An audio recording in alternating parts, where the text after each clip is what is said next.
We are now on chapter 10, uh, past 21, the effects of changes in foreign exchange rates. So this chapter dictates how an entity must report transactions and balances denominated in foreign currencies and how to translate the financial statements of its foreign operations.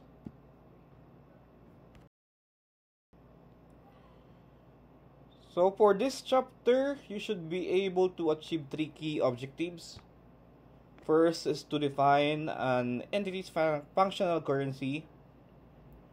Second is to understand the accounting rules for foreign currency transactions. And third is to know how to translate the financial statements of a foreign operation.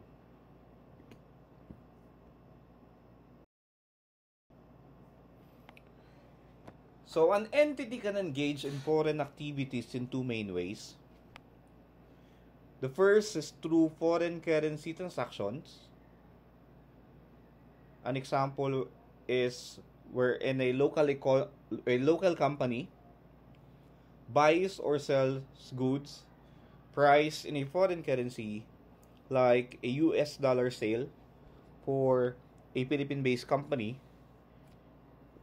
And the second is through a foreign operations where a parent company has subsidiaries or branches operating overseas with their own separate set of books.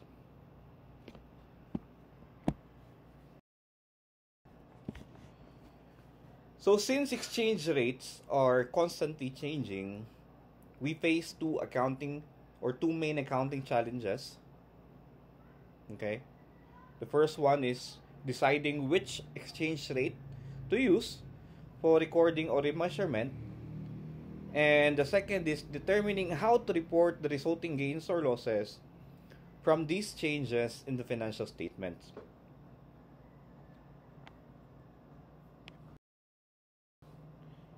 So the first step is identifying the functional currency. And this is defined as the currency of the primary economic environment in which the entity operates. So it is typically the currency in which the entity primarily generates and expends cash.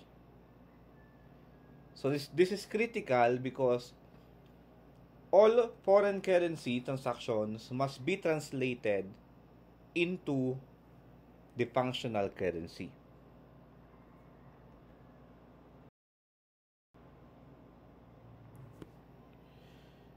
So to determine the functional currency, we look at several factors. So the primary factors relate to the economy of the entity's transactions, the currency that mainly influence its sales, prices, and its costs. And the secondary factors are supporting indicators, which are the currency used to raise financing and the currency in which the cash receipts are retained.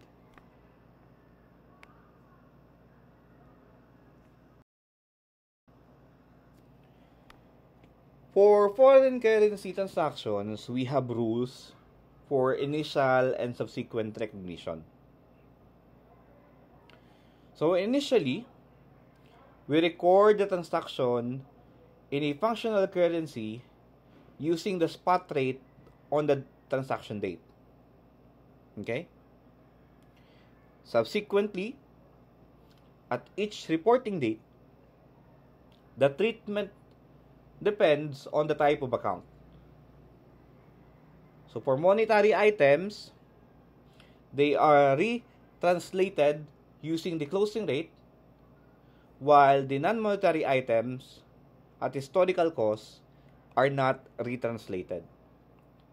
They stay at the historical rate. And for non-monetary items at fair value, we use the rate on the date the fair value was determined.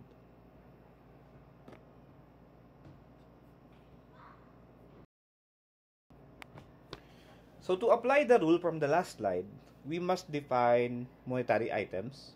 And these are simply amounts of cash held or assets and liabilities that will be settled in a fixed or determinable amount of cash.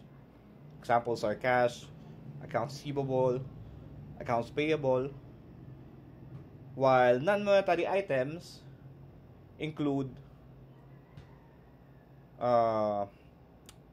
inventory, PPE, and equity.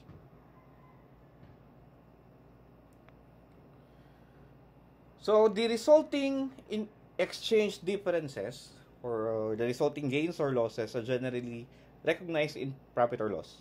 So if a transaction happens and settles in the same period, all the gain or loss is recognized then.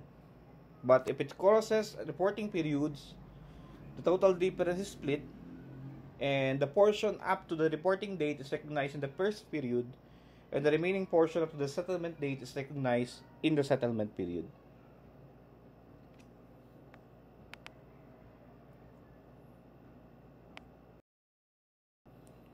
So now we shift to the second main area for this chapter, which is the foreign operations. So a foreign operation is a separate entity, like a subsidiary, an associate, or a branch, whose activities are conducted in a currency different from the reporting entity, which is the parent company.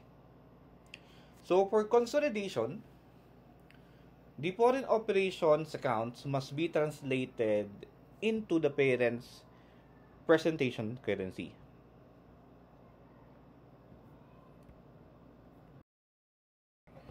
So the process for translating a foreign currency operation is what we call the current rate method. Okay? So assets and liabilities are translated using the closing rate. Income and expense items are translated using the spot rates on the date of transaction. However, for practicality, we often use the average rate unless exchange rates fluctuate too much. Okay? So critically, the resulting translation difference is not recognized in profit or loss, but in other comprehensive income.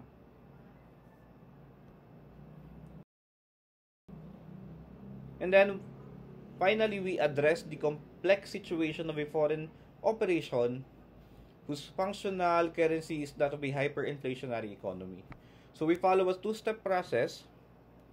Step 1, the local financial statements are stated for inflation using PAS 29. Okay? Or the financial reporting in hyperinflationary economies. And in step 2, after restatement, the entire financial statement, all amounts, are translated using the closing rate. So this simplified method is used because the restated amounts are already expressed in the current measuring unit.